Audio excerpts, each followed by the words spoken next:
Hello, everyone, and welcome to this panel, War, Wands, and Weddings. My name is Kristi Chadwick. I'm the director of the Ballston Community Public Library in New York, and I am moderating this session. I am thrilled to introduce to you our authors for today. We have Kamilah Cole with An Arcane Inheritance, the deluxe edition from Poison Pen Press and Sourcebooks. Isabel Ibanez, Graceless Heart, Saturday Books Macmillan. Sonia Tagliareni. It's going to be one of those. Deathbringer, Atria Books, Simon and Schuster. Rachel Vincent, The Alchemary from Hyperion Avenue in Disney. And J.R. Ward, Crown of War and Shadow from Bramble Macmillan. Thank you, everyone, for joining me today.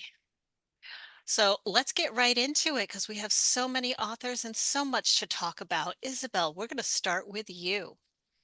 Awesome. Yes.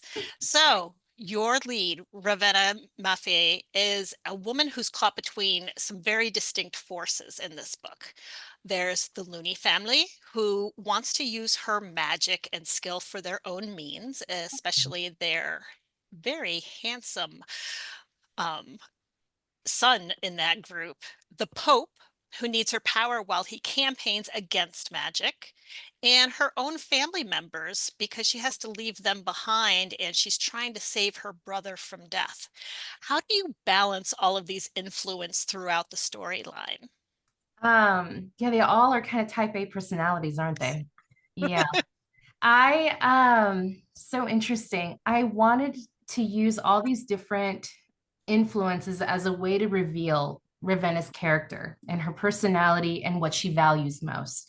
So the Looney family, they represent ambition, the Pope, hypocrisy, and then her brother is the love, family love.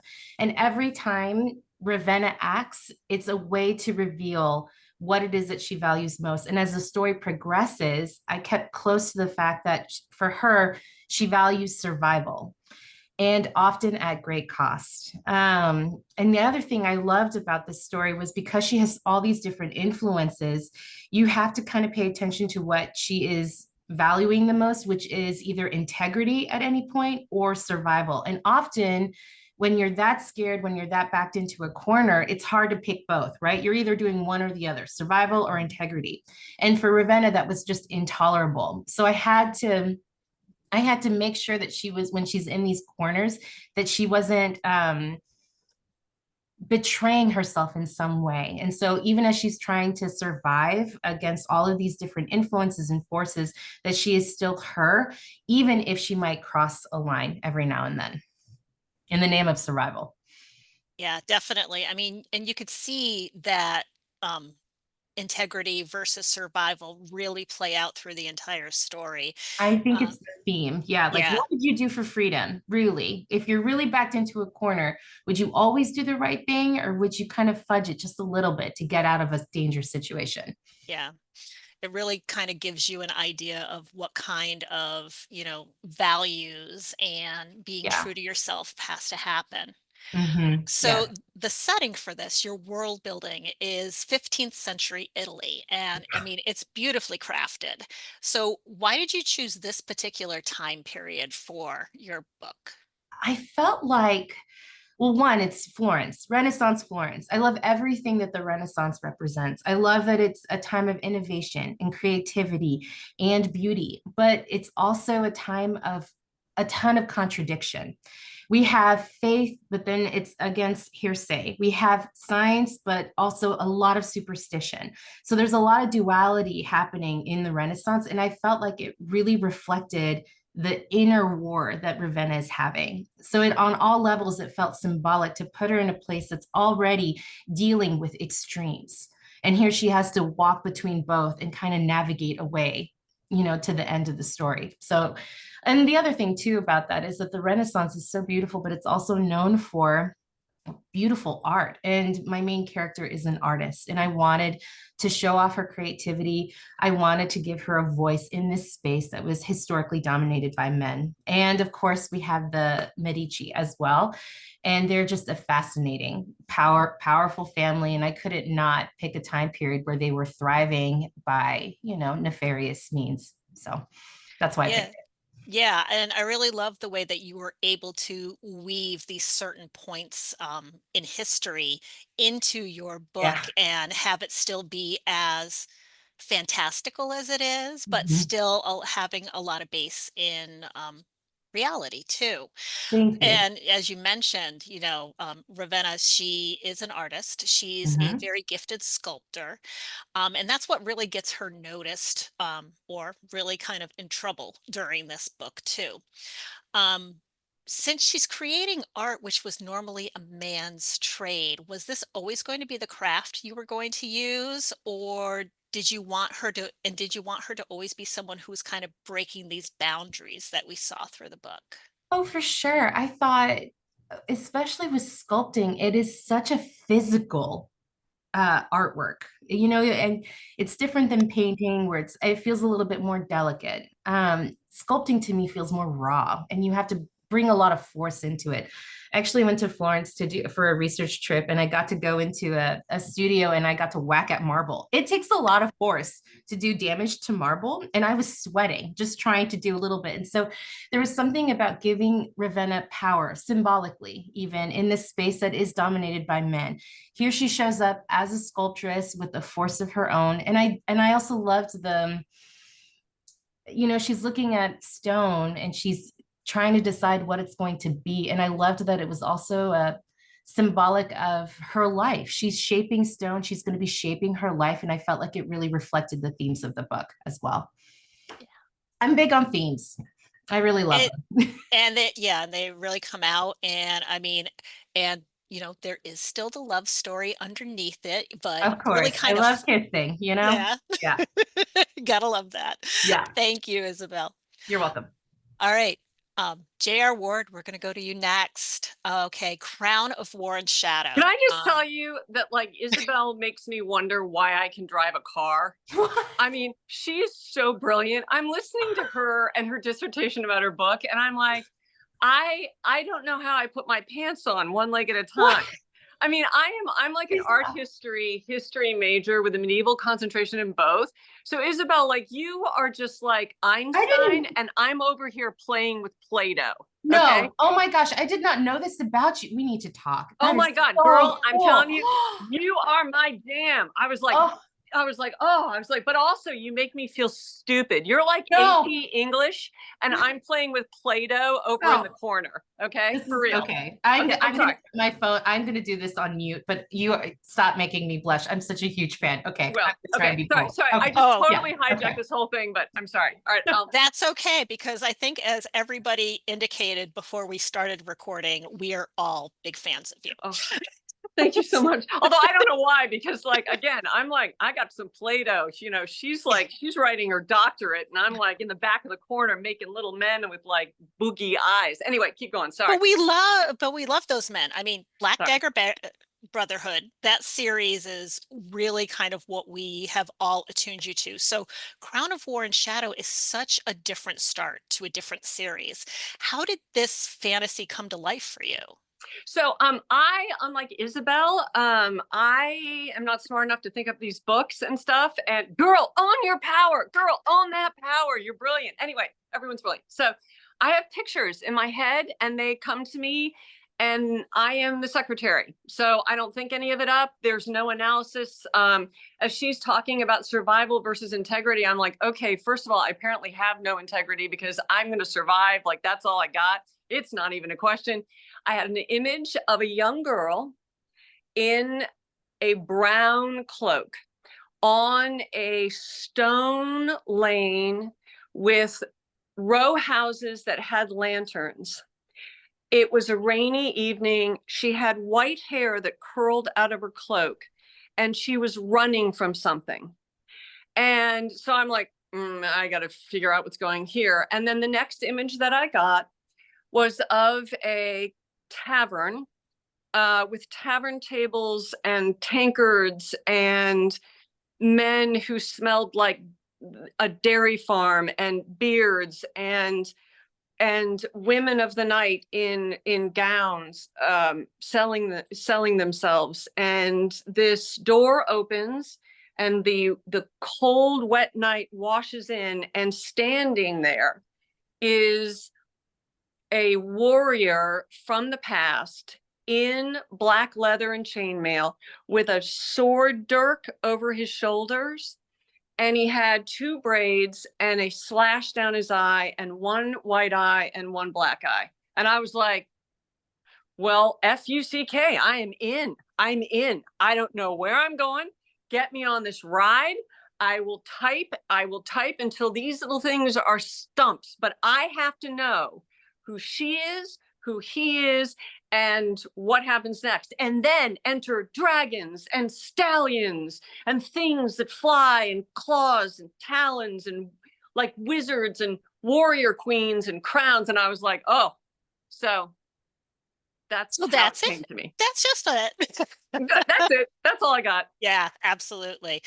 So, let's go back to that young woman, Sorrel. She is kind of, definitely hidden from the public, or she tries to hide from it, even though she is working in that particular tavern. But she is also going out and she's healing others. She's attempting to use her power and her knowledge to heal others. This also includes sometimes bringing them back to life when they've already perished. That would be accurate. That would be accurate.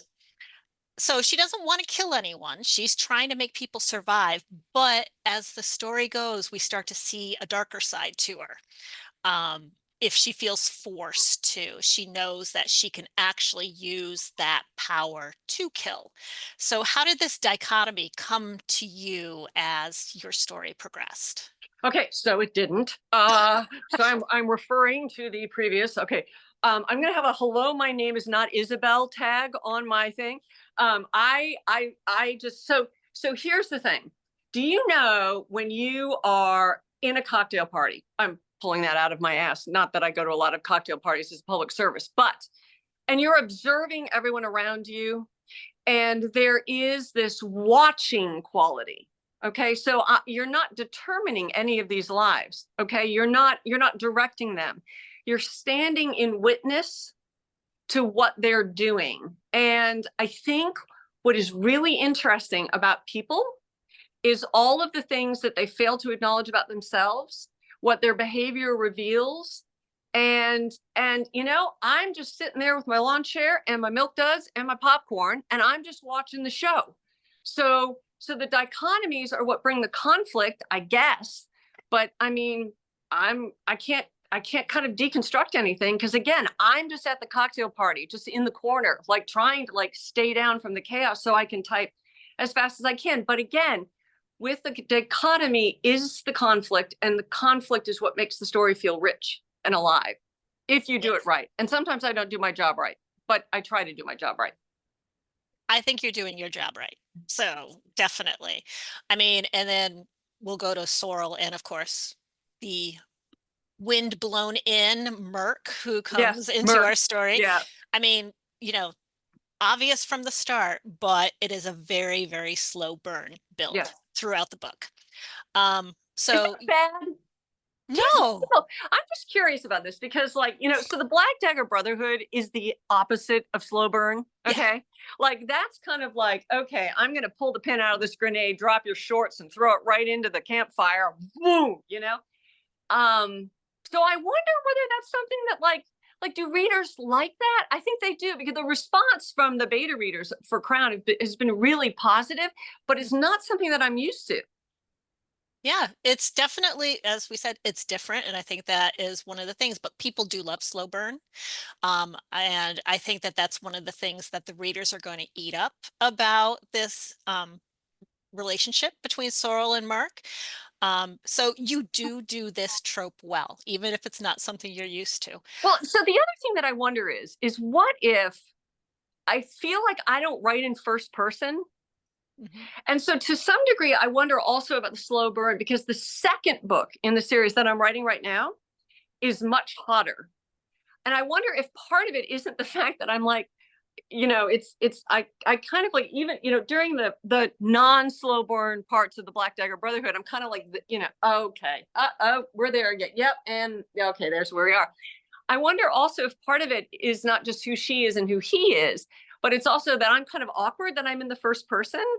And I had to like learn about what are those scenes like when I'm in the first person. I don't know.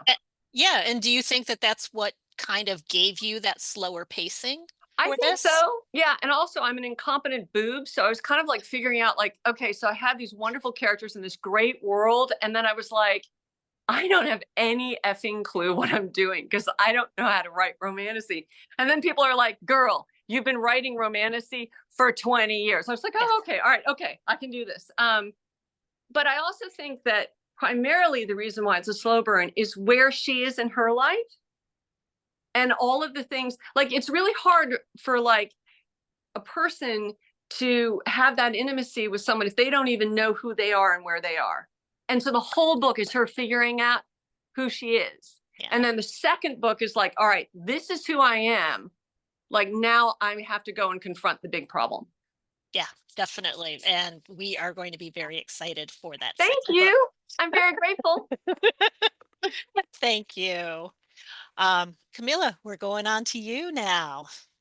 So we have Ellery Morgan. She's a young woman who receives a scholarship to the prestigious Warren Academy. She's very intelligent, but there are definite classist beliefs that are happening, and they prevail and are definitely indicative of many of her interactions with the other students. So what made you decide to have this theme present in your book on top of everything else that's going on in this plot? I want to begin by saying, JR did not know that you were a medieval history scholar. We need to talk separate to this because my next YA is like Spanish Renaissance kind of like inspired. Like we need to chat. Let's chat. Oh my God. That's you and Isabel, and we will get together and I will sit down and shut up and just be like really quiet while you and Isabel are like brilliant. It's going to be great. I'll just have like a group chat after this. But back to the question. I really, when I wanted to write a book in the dark academia genre, I just really was thinking about, I've been out of college for like over a decade now. And it just, I have a lot of big feelings about it because I like the check I got for my first novel, So Let Them Burn, enabled me to pay off my student loans, which I have been, like many people, paying off, even though I have not been to college in well over 10 years. And like, in freshman year of college, I had a roommate she was there and she had no idea what she wanted to major in, what she wanted to do. She was just taking a bunch of different classes. And that to me seemed like such a privilege to be able to pay to go to college and you don't even know why you're here. You're just hanging out and taking classes. And like, it's little things like that that made me really want to look at the classism of college because at this point in my career, I'm not even using my degree that I just paid off, and what I love about the dark academia genre is that even if you went to the same school as somebody, even if you stayed in the same dorm as somebody, you had such a wildly different experience in college because it's not just about having access to the same education. It's about socioeconomic considerations. It's about racial considerations. It's about gender considerations. There's just so much that affects you on a day-to-day, minute-to-minute level in college that I really wanted to explore through Ellery's story. And I just felt that in a lot of dark academia books that I read, the characters involved were, like very poor or like lower class. And Ellery, she is like me, where she's like very middle class, but middle class in that way where FAFSA is like, you don't need financial aid. You probably got this, but you desperately don't got this. So I really wanted to explore through that lens of like not not struggling, not being financially insecure, but also not being financially secure because it's just such a awkward place to be in where you feel like you're not poor enough to need these needs-based things, but without them, you literally cannot have the same opportunities as your classmates. Yeah, and I mean, that was so well done throughout the book, and her reflections through it about, this thing, some of it was humor, some of it was just really, looking at how much it really impinged on her as she went through. But her journey also went into magic, the magical roots and the mysteries of the school. And then she gets into a relationship. There's her rival, Hudson Graves. But what I like to talk about is his roommate, who she actually starts dating, Liam. Mhm. And definitely it affects Hudson. And we also see Ellery questioning her motives of why she's actually dating Liam, too. Mhm. Was there ever a point in your writing where Ellery and Liam could have been successful, or was it always going to be Ellery and Hudson? It was always going to be Ellery and Hudson. It was baked in the belief that Hudson and Ellery's relationship would reflect, grow, and change alongside the mystery of what's happening at the school. Like it is such an integral part of that. Liam, on the other hand, was supposed to be, he is a golden-eyed metaphor for things that Ellery thinks that she wants and things that Ellery thinks that she needs. He is very rich. He is very handsome. He is very kind. And through him, she is able to open doors that she cannot open on her own. One thing you learn when you graduate college is it doesn't matter how smart you are or where you went to school or whatever. Like, it's about connections. You go to school to network because those connections are what's going to get you a job. Liam is a connection. And in being with him, Ellery kind of feels like she feels chosen. She feels special. She feels like she is, on an upper echelon, but he's also like really, really kind. And she hates that she cannot, like, that kind isn't enough for her, that she can't feel about him the way he clearly feels about her because she has all of this tension with Hudson instead. So for me, Liam never had a chance. Um, so bad for that boy because he is so nice that literally anyone who's ever read this book is like, so he's evil, right? Like no one's that nice. And I won't confirm or deny, but I will say that that was a relationship that was never meant to work out. It was meant to illustrate that the things that Ellery thinks that she wants and the things that she thinks that she needs are not necessarily what she is going for right now. And she needs to better listen to herself to figure out what she wants and needs. Yeah. Yes, Love him definitely. though. I know. I feel so sorry for him though. He's such a sweet boy. Forgot to address, yeah, Hudson is not okay with their relationship because Liam is also his ex. So it's like a Yeah. odd love triangle that he does not want to be a part of. No, I don't blame him. So, the magic, the mystery is definitely there. And a lot of it is based on the past of Warren Academy and the old masters who come up through this. So, how did building this magic system and setting come to you? And does it look like where you first started building it? So definitely no, because this book started its life as a as a Sleeping Beauty retelling. Oh, I had like a half idea of doing a retelling of Sleeping Beauty, with the like influences of one of my favorite movies, Inception, about this girl who's just like living her life, and then like some old-timey prince comes to her and is like, "You are asleep.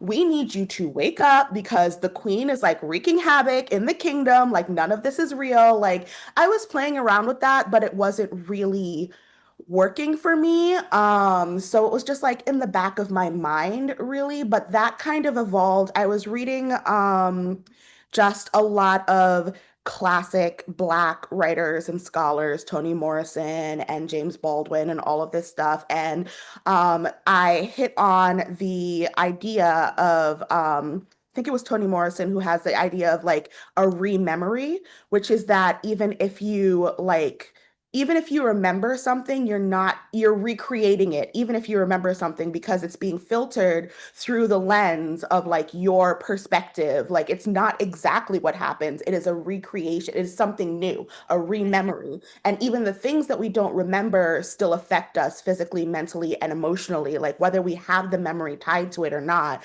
like it stays with us. So that evolved into the magic system in the book, which is that every time Ellery does any magic, she sacrifices a memory.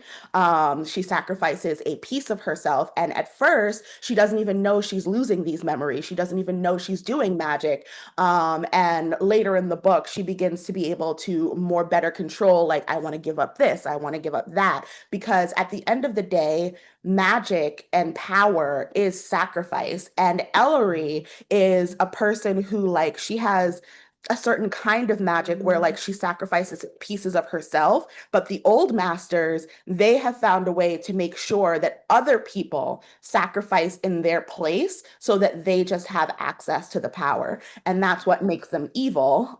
Good, evil is subjective, but like that's what makes them evil, is that they knew that there was magic and power in this world, and they found a way to make sure that other people, paid the cost so that they never had to. Whereas Ellery and the other people at the school, like when they learn about magic, they're like, I will choose to be the sacrifice. I will choose to pay the cost so that I can make the world a better place. So that for me was just a really interesting thing because, as a Black person, like so much of our history is forgotten. It was destroyed. It was erased, really, our names, where we originally came from, all of this stuff. So, ancestors and memory and oral history, all of that stuff is such a huge part of our culture because it was all that we had when we couldn't learn to read or learn to write, when we weren't treated as human. Only what we remember, made us who we were. So who do you become when you slowly begin to lose those memories? And who do you become when you start choosing what you do and don't want to give away? Those are the kind of things that I was playing with in my book with the magic. And I mean, it's all right there too throughout the story with all of the characters. So, I mean, once people pick this up and they've listened to what you've said about it, it's going to be pretty amazing. Yeah, definitely. Thank you so much, Kamilah. Thank you. All right, Sonia, let's talk to you. Yes. So Viola Corby, I hope I said that right. Yes. All right. I'm not fussy about names, so you Yeah. go for it. Okay. Viola's a young woman who has hidden her power to speak with the dead from everyone. And this has caused actually her sister to make everyone else believe that she has that power. And this has allowed her to get benefits that Viola doesn't get, going to school and studying to be a mage. And then Olivia dies. Quite tragically, we find out. And Viola finds herself at the same academy her sister was at, hoping to discover the truth about why she died. So this is all based around a pretty intricate magic system involving powers of the arcane, of poison, and of death. So how did this magic system become developed for you? Okay, so short answer. I really want to say vibes, but I'll give you the long answer.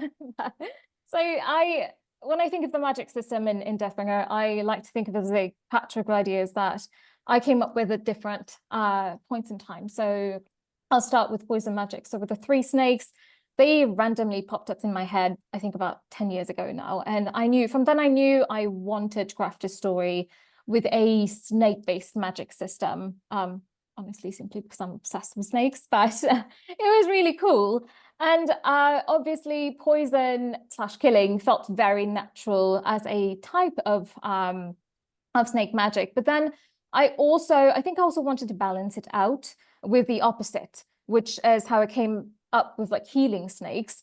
Because I think I wanted to make it very, very clear that poison mages, so Aspiari, when they killed, it was a choice, like they chose to kill. And then again, I think through poison magic, I really wanted to raise the question of, who gets to decide who lives and who dies? Because, they can both kill and heal. So there's that question that was like pretty much like central to how I developed that magic. Now, the fascination with death magic came when I was very little and found out that our house was built on a cemetery.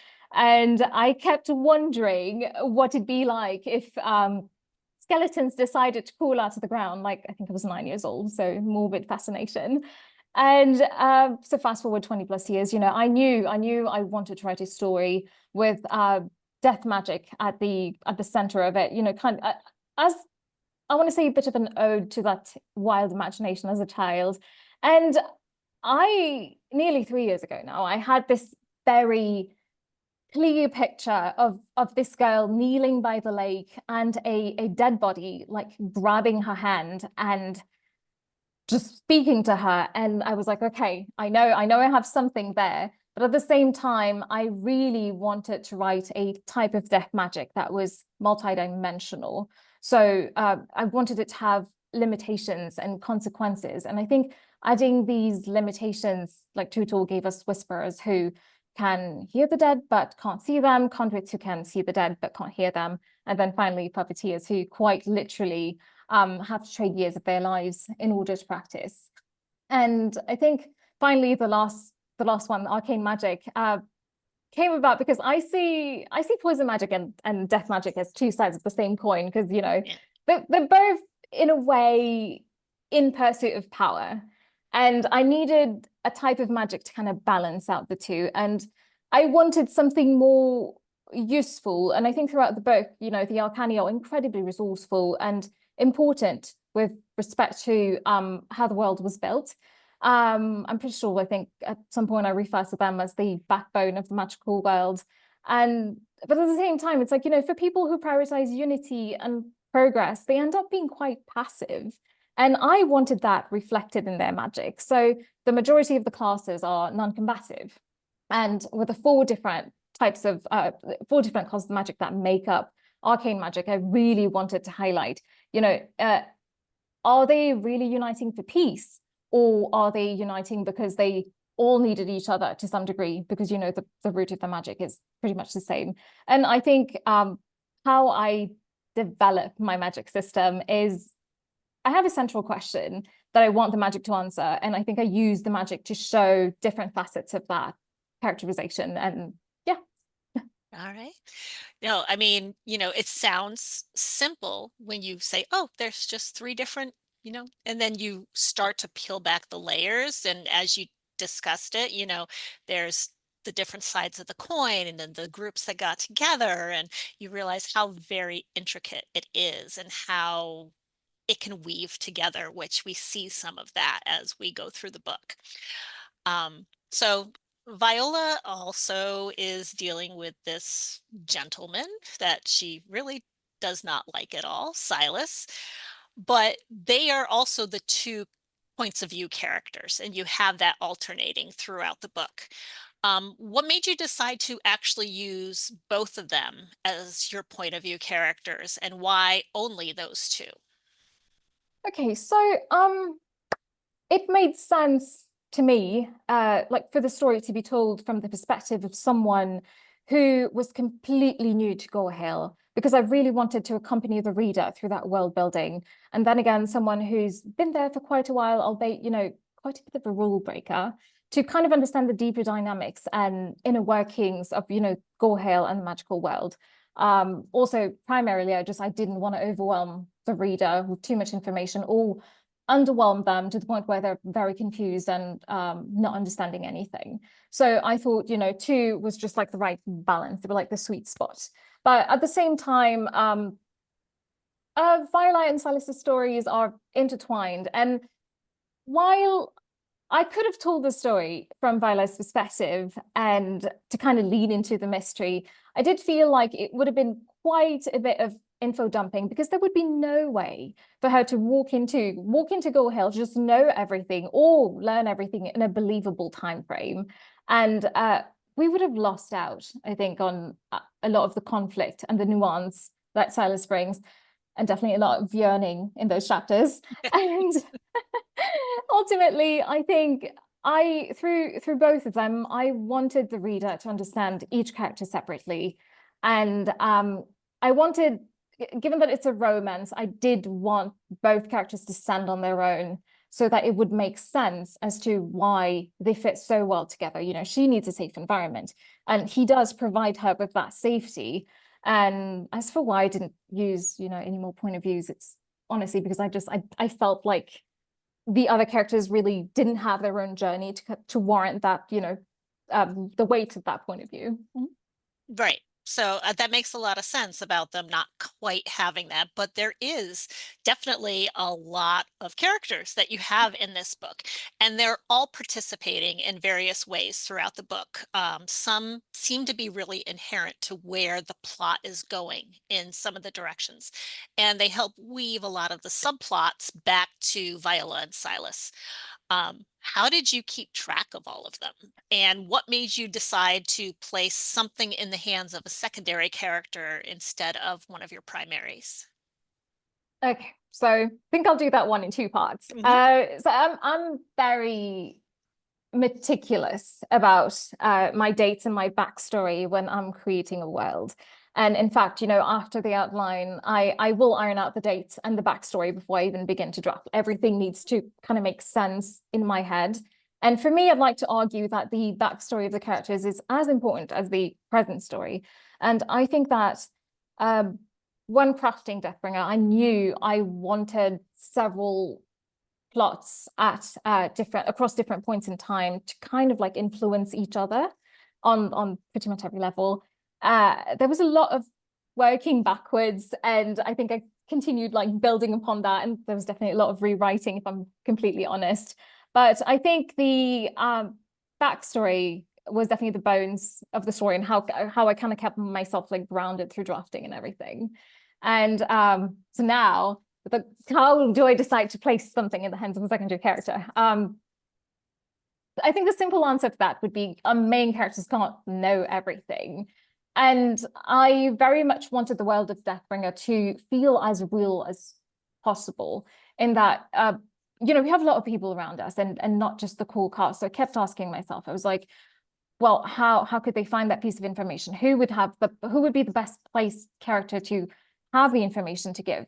And when it came to reveals and how I decided who would be revealing the stuff, so it really depended on the weight of the reveal, the secondary character's role in that reveal, and their motives.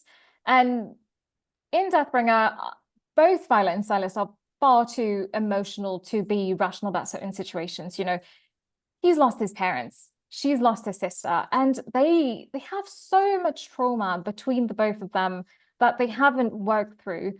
And I think, in fact, towards the end of the book, I do touch on that, where Silas reveals something quite huge to Viola, and she's in denial because, you know, both of them are far too emotional, and I want to say too volatile almost to understand what's being said.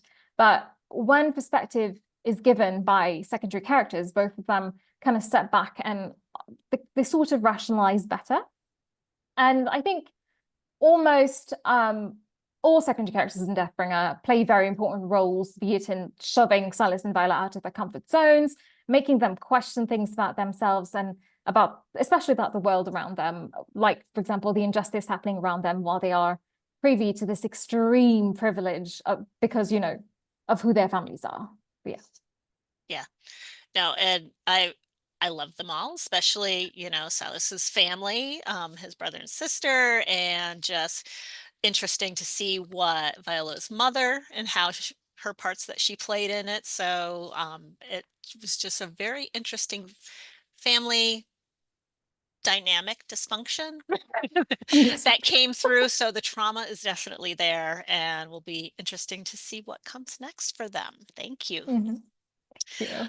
Rachel. Oh, we've got this wonderful young woman Amber Fallbrook, who wakes up one morning and she doesn't quite remember who she is or how she ended up naked in bed with a handsome young man. Don't we all start our stories like that? But then another young man shows up and she discovers through a quick conversation that she's actually missing the last 2 years of her life and her years at school. Was this device a part of Amber's story from the beginning? Did you always have her without her memory of that? Yes, it's sort of central premise. The idea is that two ideas. We've seen a lot of stories where the main character is just the best in the world at something, and already the master, they're already super special. And I thought, what if she is that? She's just phenomenally talented at alchemy, but can't remember how she got there. And the other idea that sort of marries with that is the question, who are we if we do not have our memories, the memories that formed us? Are we still the same person that was created by those memories if we do not have them anymore? And for her, it's complicated because she remembers childhood and adolescence, but she does not remember, there's like a murky in between period. She doesn't remember anything of going to what is in her world college. She's at an alchemy academy, and she wakes up and finds out she is at the top of her class and has been doing this really high level research. A lot of this comes from my day job where I'm a college professor. So there's this whole academia side of it, but there's the idea that she's been working in what in our world would be grad school with professors in a very high level of research. And she's on the precipice of this huge breakthrough she's been working her whole life for. And she remembers the ambition. She remembers that this was her lifelong goal. And she's right there and cannot remember how to do any of it anymore. And then on top of that, there's the question, what if college could kill you? Because that's basically what's going to happen. In order to get to this top level, she has to pass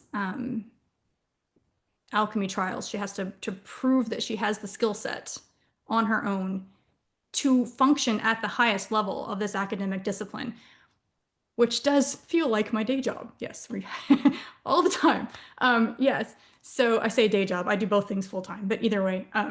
So she does not have any memory of what she's done leading up to this, but the memories are still there. She just doesn't have access to them. So what this gives her is a sort of a muscle memory, a literal muscle memory, and then an academic muscle memory where she's doing things out of an instinct that she doesn't understand. She'll start to get ready and then realize she has no idea where she's supposed to go. Or she will read her own notes from previous years or high level research someone else's, and it will unlock an understanding she already has in there, but she can't remember learning it. And she doesn't know why this has happened, why she would wake up one day without remembering any of this. But it's very clear very early on that the various people in her lives have different reasons to want her to regain her memory, or alternately to never want her to regain her memory at all. So she's just sort of not wandering, she has goals, but she's going through this high level performative level of academic research, and the aesthetic is very mad science. Alchemy is a magical science in this particular world with research and lab equipment and hours, and like she's a TA. So much of this comes from my job. Anyway, where all of these things are happening, and she's kind of faking it because at first nobody knows except the two men, one of whom was naked in her bed for a reason she does not understand, and he will not tell her. Until it's like fake it till you make it, trying to unlock these memories, and the little flashes of memory that she gets don't line up with what she's being told. So she's trying to figure out how much of memory. I was listening to Kamilah talk, and I was like, thematically, we're right there, we're together.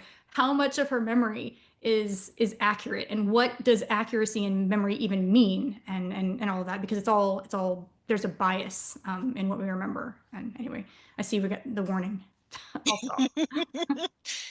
Well, as you point out with her memory loss, and whether it makes her a different person or not, we note through the book that because she has lost her memory, she's actually more amenable to other students and approachable. And she is surprised that she wasn't in the first place, even though she's going to be competing against them. And as you mentioned, they're studying alchemy. So did you set up this parallel of theme of transformation, both in kind of the setting and the characters deliberately, or did it just kind of develop? No, I'm a planner. I'm an obsessive sort of planner, a type A writer, and live my life like that. I know it makes no sense. So yeah, the journey of alchemy is about transformation. It's about, and alchemy was fun to work with because it's a real science that didn't pan out, but it gives me a science basic and an aesthetic and lets me add magic to it at the same time. So the goal of alchemy in this book is to raise nature to a higher level, to abolish entropy and chaos, and try to basically push the stone uphill toward a higher form. And she's doing the same thing. But as it turns out, she's actually the bad guy. She's not the good guy. But there was this movie when I was a kid called Regarding Henry, if anyone's ever seen it. And the idea was, so it was Harrison Ford, and he was like a corrupt lawyer, but he got shot in the head and he survived, and he doesn't remember being corrupt. So my thought here was, what if Amber, her fatal flaw, one of my favorite fatal flaws, is an unquenching thirst for knowledge. She wants to know everything, and she will have done anything she can to get the knowledge that she wants. But then she wakes up one day and doesn't remember doing bad things to get to the knowledge. She has been ethically reset to before the corruption happened, but nobody else knows that. So everyone at school hates her, and she doesn't understand why. And then there are these two guys who have seen her her academic star rise as her ethical star sank, I guess, and know what's going on and have reasons for not telling her, because the question becomes, if you recover the ethical mistakes you've made, will you then go back to the level of corruptness that you were at in the first place? And it all sort of thematically meshes with the idea that alchemy is trying to push you toward the higher standard, the higher goal level. All right. So quickly, you mentioned the two men, Wilder and Desmond, and they're brothers, which is always a classic triangle. So were they brothers from the beginning when you started this? So it turns out this is a thing I do over and over again. If you've ever noticed yourself writing the same things, not in real life, but in books, I will write sibling rivalry over and over again. And the interesting thing about having the love interests who are brothers is that they have their own backstory and conflict, but they also love each other. So there are lines that can't be crossed because they are brothers, even though they are obviously love interests. But they're not actually competing. You're never actually competing for a love interest, because in this case it's a girl, but she has her own heart and thoughts and mind and will. So not actually competing for her, but they register it as a competition. And at the same time, they function as, the three of them function as the three disciplines of alchemy. They had their personalities and their flaws and their conflicts all come from the discipline that they represent. And the idea is that it takes all three disciplines to ultimately accomplish the goal of alchemy, and they represent all of those, and they come at them from completely different ways and strengths. So perfect. Thank you so much, Rachel. Last minute, so we're going to just go quickly, and I love to always ask, what are you reading right now? Sonia, how about you? I'm rereading This Monster of Mine by Shalini Abhisakara, which is my favorite book this year. Wonderful. Terrific. Kamilah? I just got a copy of this upcoming book from summer 2026, Their Will Undone by R.J. Valdeperas. It is a YA fantasy coming of rage, and I'm really, really excited to get into it. Sounds terrific. Isabel? I just got the arc. I got several arcs. Okay. I am reading Heather Fawcett's Newitt, the Agnes with the Magical Cats, that one. It's as charming and whimsical as you can expect. And then I also just got The Paris Match by Kate Claiborne. She's one of my favorites. She writes the most heartfelt human love stories I've ever read. And somehow she gets me every single time. And I don't know how she does it, but she gets me every single time. So that's the two that I'm reading right now. Thank you. Rachel, how about you?